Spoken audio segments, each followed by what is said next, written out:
সবাই কবে সব কবে দাও সব কবে দাও খালি থাকবে না। আসসালামু আলাইকুম ওয়া রাহমাতুল্লাহি ওয়া বারাকাতুহু।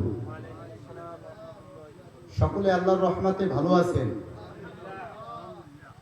আপনারা দেখছেন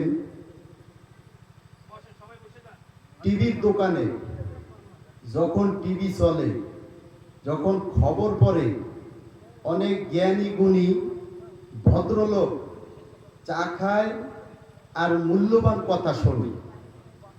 আমিও ঠিক তেমনি বেশি সময় কথা বলবো না, অল্প সময় কথা বলবো, মূল কথা বলবো, খেয়াল করে শুনবেন ইনশাআল্লাহ। নাহমাদুহু ওয়া নাস্তাঈনুহু ওয়া নাস্তাগফিরুহু ওয়া নাউযু বিল্লাহি মিন শুরুরি আনফুসিনা ওয়া মিন সাইয়্যাতি আ'মালিনা।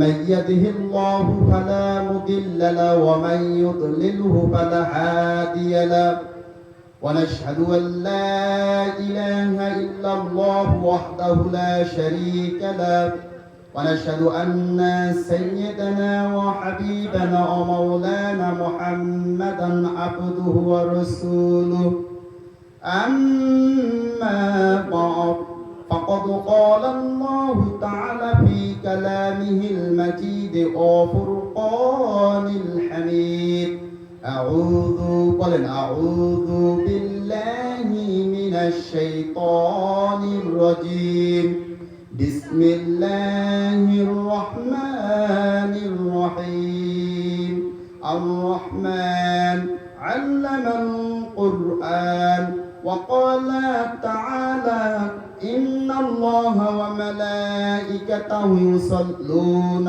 على النبي يا أيها الذين آمنوا صلوا عليه وسلموا تسليما اللهم صل على سيدنا مولانا محمد وعلى آله وصحبه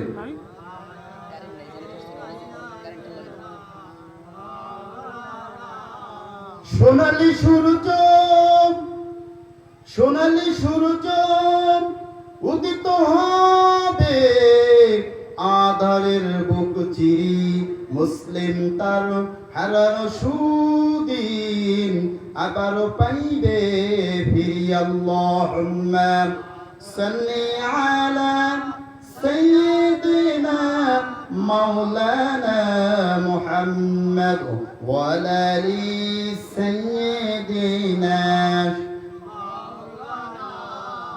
بلغ العلا بكماله كشف الدجى بجماله حسنت جميع خصاله صلوا عليه وآله यश्क महबूब खुदा जिस दिल में हासिल नहीं ए लाखों मोमिन हो मगर ईमान में कमिल नहीं बलगल उला बिकमालिही कशफ दुजा बिजमालिही हसनत जमीउ खिसालिही सल्लु अलैहि व आलिहि ला इलाहा इल्लल्लाह जोरे ला इलाहा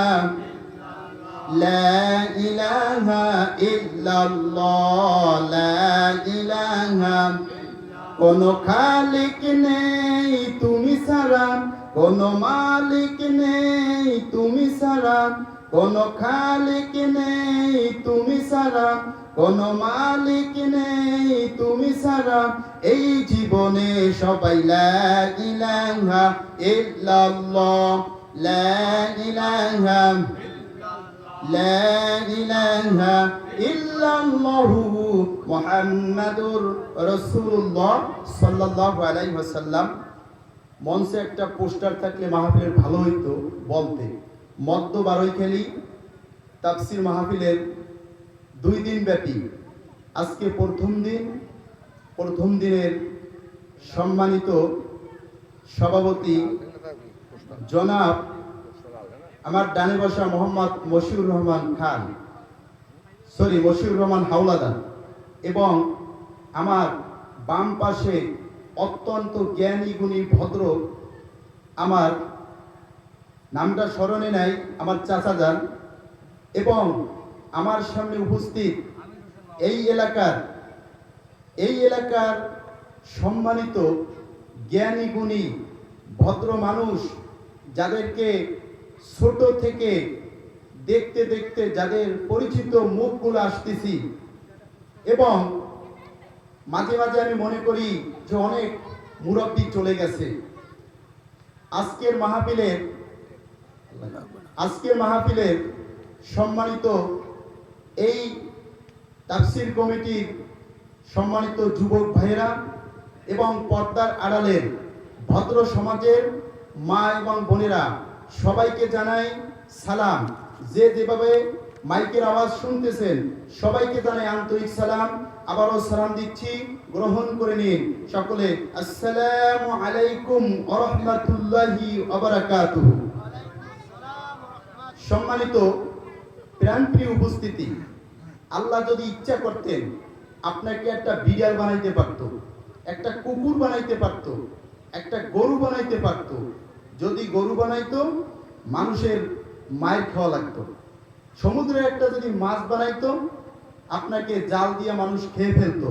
তা না বানিয়ে সর্বশ্রেষ্ঠ পয়গম্বর, মক্কার জ্যোতি, আরবের বাতি, বিশ্বসভার সভাপতি মোহাম্মদ মুস্তফা, পথ বলা, পথ হারা মানুষের পথ দেখানো প্রতীক, মুকুটবিহীন সম্রাট, যিনি হলেন মুহাম্মদুর রাসূলুল্লাহ সাল্লাল্লাহু আলাইহি সাল্লাম, তার উম্মত বানিয়ে রিয়াদুল জান্নায়, বেহেশতের বাগিচায় আসার এবং বসার তৌফিক দিয়েছেন। সেজন্য কোরআন খুলে বলেন আলহামদুলিল্লাহ। ভাইরা আমার, যেই ময়দানে আমরা বসেছি, মানুষগুলা যারা ইকু লাগবে না, ইকু দিলে ভালো বোঝায় না। যেই ময়দানে আগেই ভালো ছিল অপাটার ভাই, যেই ময়দানে আমরা বসেছি, এই ময়দানে বসে যারা সুবহানাল্লাহ বলবেন, যারা আলহামদুলিল্লাহ বলবেন, যারা আল্লাহু আকবার বলবে, বলার কারণে তাদের সগীরা গুনাহ মাফ হতে থাকবে। বলেন সুবহানাল্লাহ। হাদিসের ভিতর আসছে, যে ব্যক্তি আলহামদুলিল্লাহ পাঠ করবে, তামলাউল মিজান। ভাই আর একটু স্নান করান হালকা, আগে ভালো ছিল সেটারে ধরিয়া। ভাই আলহামদুলিল্লাহ তামলাউল মিজান, যে ব্যক্তি আলহামদুলিল্লাহ বলবে, তামলাউল মিজান, আমলের পাল্লা পরিপূর্ণ করে দেওয়া হবে। বলেন সুবহানাল্লাহ। রাসূল আরো বলেন, বুখারী মুসলিমের হাদিস, যে ব্যক্তি আলহামদুলিল্লাহ সুবহানাল্লাহ পাঠ করবে, আসমান এবং জমিনের যত ফাঁকা জায়গা আছে নেকিতে পরিপূর্ণ হয়ে যাবে। বলেন সুবহানাল্লাহ। এজন্য আমাদের দরকার আপনি আমি জান্নাতি মানুষ হব। আপনি আমি কি হব? এজন্য অযথা সময় নষ্ট না করে, দোকান পাটে, বাড়িতে বসে না, সময়কে নষ্ট না করে যখন সময় পাবেন তখন জিকির, আল্লাহর তাসবিহগুলো পাঠ করবেন।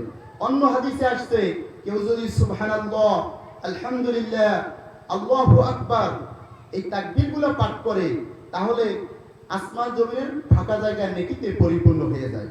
এক একজনের সাহাবীর যুগে এক একজন এক একটা আমল করতেন, আর এক একটা আমল এক একটা মানুষের ভিতর ভর্তি থাকতো। আমরা তো বুঝি না, সেই আমলগুলো যদি এক একটা মানুষ এক একটা আমল করত। কোন সাহাবীর আমল ছিল উযু অবস্থায় চলতো সবসময়। কি অবস্থায়? উযু অবস্থায়। ভাইরা আমার, বন্ধুরা আমার, প্রাণ প্রিয় মধ্যবারুই খেলিবাসী, খেয়াল করে শোনেন। তিনজন ব্যক্তি, কয়জন ব্যক্তি? তিনজন ব্যক্তি। আমি গবেষণা করে দেখেছি, আল্লাহ যদি, ভাই ইকু লাগবে না, ইকু ছাড়া দেন, কেউ যদি আপনার, আল্লাহ যদি ছোট ছোট কাজের বিনিময়ে জান্নাত দেয়, তাহলে আপনি আমি সবাই তাড়াতাড়ি জান্নাতে যেতে পারবো। আর আল্লাহ যদি হিসাব জিগায়, আমি মনে করি একদিনের হিসাব দিয়া কোনো মানুষ, যত বড় মুফাসসির হোক, যত বড় মাওলানা হোক, যত বড় মুফতি হোক, একদিনের হিসাব দিয়া যাওয়ার কায়দা নাই। কারণ আল্লাহ তাআলার রাসূল বিশ্বনবী বলছেন হাদিসের ভিতরে, আবু দাউদ শরীফের হাদিস, আনজিলুন নাসা মানাজিলাহুম, প্রত্যেকটি মানুষের পদমর্যাদা অনুযায়ী সম্মান প্রদর্শন করো। একজন ছোট মানুষেরও সম্মান আছে, একজন মুরব্বীরও সম্মান আছে, বাবারও সম্মান আছে, মায়েরও সম্মান আছে, প্রত্যেকটা লোকের সম্মান আছে। যখন আপনি ছোট বড় সবাইকে সম্মান করবেন, সেও কিন্তু আপনাকে সম্মান করবে। আপনি যদি সম্মান না করেন, আপনি সম্মান পাবেন না। আপনি যদি ছোট হন, আপনি বড় হয়ে যাবেন। বড় বানাবার মালিক আল্লাহ সুবহানাহু ওয়া তাআলা। ভাইরা আমার, আমি যে কথাটা বলছিলাম খেয়াল করে শুনবেন, কেউ ঘুম দেবেন না। এই যে হাদিসটা বলবো, চমৎকার হাদিস। এই হাদিসটা যদি মানতে পারেন, তাহলে আপনিও কেননা জান্নাতি মানুষ হয়ে যেতে পারেন। এই হাদিসটা আমি বাগেরহাটে বহুত তাফসীর মাহফিলে, তারপর রামপাল ফাজিল ডিগ্রি ইসলামিয়া ফাজিল ডিগ্রি মাদ্রাসার ওখানে প্রিন্সিপাল ফাজিল মাদ্রাসা অধ্যক্ষ বসা ছিলেন, সেখানেও বলেছিলাম। হাদিসটা হচ্ছে, তিনজন ব্যক্তি পাহাড়ের পথ দিয়ে যাচ্ছে। কোথা দিয়ে যাচ্ছে? হাদিস, গল্প না কিন্তু। যাওয়ার মধ্যে প্রতিমধ্যে গর্জন বৃষ্টি শুরু হলো। শুরু হওয়ার পরে পাহাড়ের মুখ বন্ধ হয়ে গেল। তিনজন ব্যক্তি পাহাড়ের ভিতর প্রবেশ করলো। যখন বজ্র থেমে গেল, বৃষ্টি থেমে গেল, আকাশ পরিষ্কার হয়ে গেল, এখন দেখতেছে পাহাড়ের মুখ বন্ধ হয়ে গেছে, পাথর দ্বারা বের হইতে পারতেছে না। এখন প্রথম ব্যক্তি বলতেছে যে, হে শোনো আমার সাথীরা, তোমাদের কার কি আমল আছে, এই আমল দ্বারা আল্লাহকে ডাকো, হয়তো আল্লাহ ব্যবস্থা করবে। ভাইরা আমার, প্রথম ব্যক্তি বলতেছে, আল্লাহ, আমার বাবা ছিল, আমি প্রত্যেক দৈনিক মা ছিল, দুধ দহন করে মহিষ ভেড়া, এই দুধগুলা আমার পিতামাতাকে আমি খেতে দিতাম। ঘটনাক্রমে বহু দূরে চলে গেল। যাওয়ার পরে প্রতি দৈনিক দুধ দহন করলাম, যেরকম ঠিক ওই দিন ওইরকম দুধ দহন করলাম। কিন্তু আমার পিতামাতা ঘুম দিয়েছিল, পায়ের কাছে আমার সন্তানরা কান্নাকাটি করেছে, কিন্তু আমি আমার পিতামাতাকে যে দুধ খেতে দিতে পারি নাই, সেজন্য আপনার ওই আমার ছেলে মেয়েদেরকে দুধ খেতে দিতে দিই নাই। আল্লাহ, আপনি যদি বোঝেন এই কাজটা আপনাকে সন্তুষ্টির উদ্দেশ্য করেছি, তাহলে তাহলে আপনি পাথরটা একটু সরিয়ে দেন। পাথরটা একটু সরে গেল। বলেন সুবহানাল্লাহ। এইবার ওই ব্যক্তি বলতেছে, দ্বিতীয় জনের পালা। খেয়াল করে শোনেন, দেখবেন যে একটু জিকির করি, লা ইলাহা লা ইলাহা, কথা কি বুঝতেছেন? এবার দ্বিতীয় ব্যক্তি বলতেছে, আল্লাহ, আমার একটি চাচা,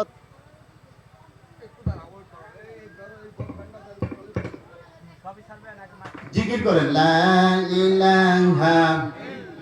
এবার দ্বিতীয় ব্যক্তি বলতেছে, আল্লাহ, আমার একটি চাচাতো বোন ছিল, আমি আমার চাচাতো বোনের ইজ্জতকে নষ্ট করার জন্য গেলাম। চাচাতো বোন বলল, হে আল্লাহর বান্দা, আল্লাহকে ভয় করো, তুমি মোহর আনো।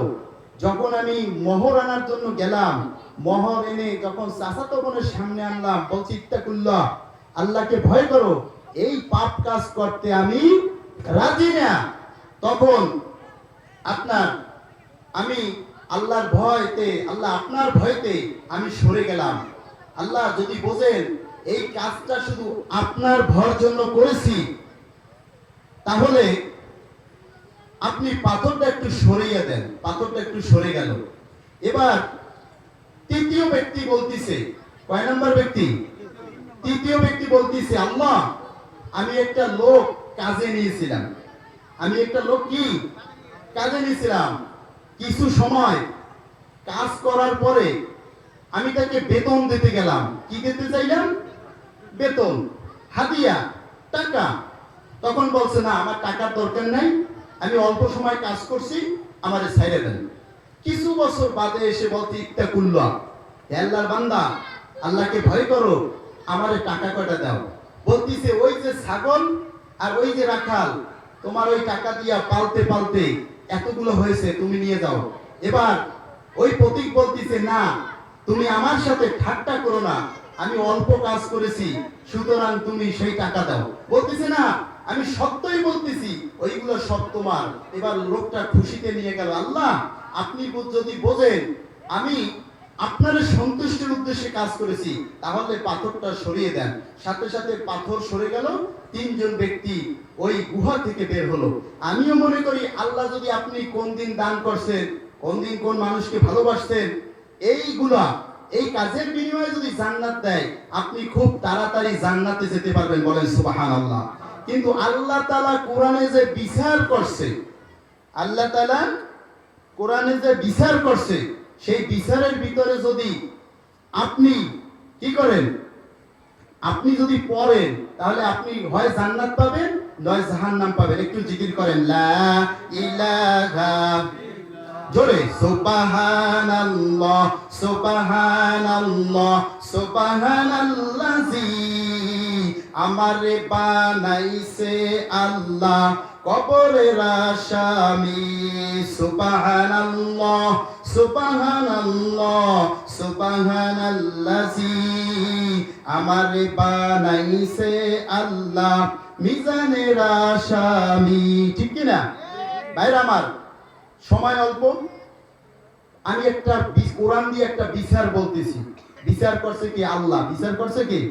আউল ফাউল, তালতলা, বেলতলা, গাছতলা, কাড়ালতলা, এই গল্প শুনেই লাভ নাই, গিবত শুনেই লাভ নাই। আল্লাহর রাসূল যেটা কোরআন হাদিসে বলছে, আল্লাহ তাআলা যেটা কোরআনে বলছে, সেই কথা যদি আপনি শোনেন, তাহলে আপনি সফল কাম হবেন। এছাড়া আপনি সফল কাম হবেন না। খাজা বাবা, গাজা বাবা, ল্যাংটা বাবা, এই বাবার গল্প শুনেই কোনো লাভ নাই। কোরআনে যা আছে তাই শোনেন, বড় হুজুরের গল্প শুনেই লাভ নাই। তাহলে কি আপনি সফল কাম হবেন? আল্লাহ তাআলা বলছেন, কদ আফলাহাল মুমিনুন, সফল কাম হয়েছেন মুমিনগণ। তাহলে আসেন কোরআন দিয়ে একটা বিচার শুনাই। সেটা হচ্ছে আল্লাহ তাআলা বলছেন যে ওয়াকিমুস সালাহ, তুমি নামাজ পড়ো। কি পড়ো?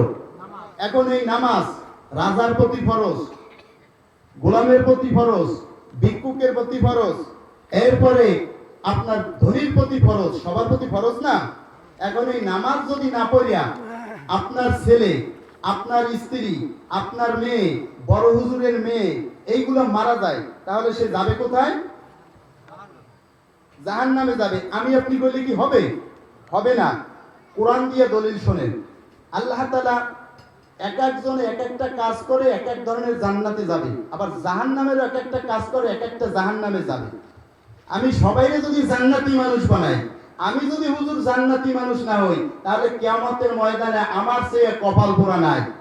আমাদের সুদ সব জায়গায় ঢুকছে। এই সুদ ঢোকার কারণে আর একজনে গরিব মানুষ ওই সুদের কারণে সুদের বিল্ডিং, সুদের টাইলস, সুদের ফ্রিজ, সুদের কানবালা, সুদের টুপি, এইগুলো দিয়ে যদি সেজদা দেয়, কাল কিয়ামতের ময়দানে কবুল হবে না। আসেন, আমার কথা না, কোরআনের দলিল। আল্লাহ তাআলা বলছেন, যে ব্যক্তি সুদ খায়, আল্লাহ এবং আল্লাহর রাসূলের সাথে যুদ্ধ করলো, আর তার স্থান হবে জাহান্নাম। স্থান কোথায় হবে? এখন এই সুদ যদি পরিত্যাগ না করতে পারি, আমি বড় হুজুর হইলো, বড় টুপি মাথায় দিলো, কোনো কাজ হবে না, কারণ আমি জাহান্নামী হয়ে গেছি। তওবা যদি করি, তাহলে সফল কাম। যারা জান্নাতি হবে, ওই জান্নাতীরা জাহান্নামীকে বলবে, মান সালাকাকুম ফি সাকর, এই সাকার নামক দোজকে তোমরা কেন এলি? দোজক কয়টি? 7টি। এখন 7টা দোজকের ভিতরে একটা দোজকের নাম সাকর। এখন জান্নাতীরা জাহান্নামীদের সাকার নামক দোজককে বলবে, এই দোজকের ভিতরে তোরা কেন এলি? ওরা বলবে, ক্বালু লাম নাকু মিনাল মুসাল্লিন, আমাদের 1 নাম্বার দোষ, আমরা নামাজি ছিলাম না। আমাদের সমাজে বহুত মানুষ আছে যারা নামাজ পড়ে না, অথচ আমরা তাদের সাথে আমাদের কারো বিভিন্ন ধরনের আত্মীয়, কিন্তু তাদেরকে নামাজ পড়াইতে হবে। এরপরে সাকার নামক দোজখে দেওয়ার 2 নম্বর কারণ ওয়ালান নাকুনু তুইমুল মিসকিন, মিসকিনদের খাবার দেয় নাই। 3 নম্বর কারণ ওয়াকুন্না নাকুদু মাআল খাইদিন, মানুষের নামে মিথ্যা মিথ্যা কথা বানাইয়া বলতো। সাকার নামক দোজখে যারা জ্বলবে, 4 নম্বর কারণ হলো ওয়াকুন্না নুকাযযিবু বিয়াউমিদ্দিন, বিচার দিবসকে অস্বীকার করেছিল। ছোট্ট একটা মোনাজাত দিই 2 নম্বর আল্লাহুম্মা আমিন। ربنا ظلمنا أنفسنا وإن لم تغفر لنا وترحمنا لنكونن من الخاسرين। আল্লাহ তাআলা মাগরিব থেকে এই পর্যন্ত কোরআনের যে আলোচনা হয়েছে, বিশ্ব নবীজির রূহ মুবারকে সওয়াবকে পৌঁছে দেন। বিশেষ করে আল্লাহ এখানে যারা বসে আছে, আল্লাহ বিশেষ করে আমাদের জহুর কাকা, আল্লাহ গত বছর ইন্তেকাল করেছে, এই মসজিদ মাদ্রাসাকে ভালোবাসতো, আল্লাহ তার রূহ মুবারকে সওয়াবকে পৌঁছে দেন। আল্লাহ আমার উস্তাদ সাকায়াত হুজুর আমাকে অনেক ভালোবাসতো, আল্লাহ তার রূহ মুবারকে সওয়াবকে পৌঁছে দেন।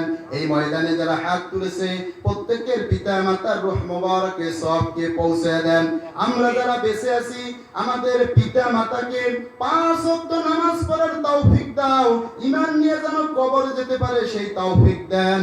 আল্লাহ ছোটকালে রাস্তা দিয়ে যখন চলতাম, কত মানুষের সাথে চলতাম, কত মুরাব্বি অন্ধকার কবরে চলে গেছে, তারা আজকে নাই, তাদের রূহ মুবারকে সওয়াবকে পৌঁছাইয়া দেন। সকলে বলেন রব্বির হামহুমা কামা রব্বায়ানি সগীরা, রব্বির হামহুমা কামা রব্বায়ানি সগীরা।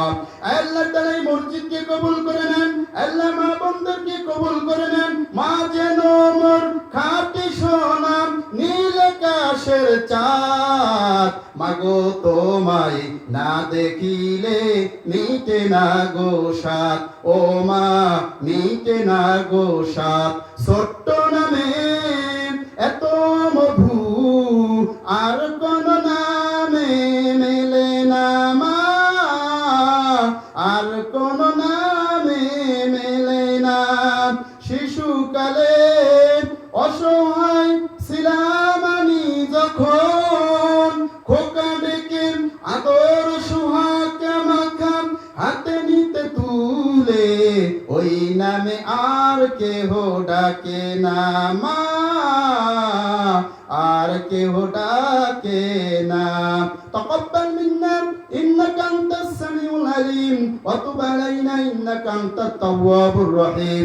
সুবহান রাব্বিকা রাব্বিল ইজ্জাতি আম্মা ইয়াসিফুন ওয়া সালামুন আলাল মুরসালিন ওয়ালহামদুলিল্লাহি রাব্বিল আলামিন। আসসালামু আলাইকুম ওয়া রাহমাতুল্লাহি ওয়া বারাকাতুহু। আলহামদুলিল্লাহ, আমাদের বিশেষ অতিথি জনাব মাওলানা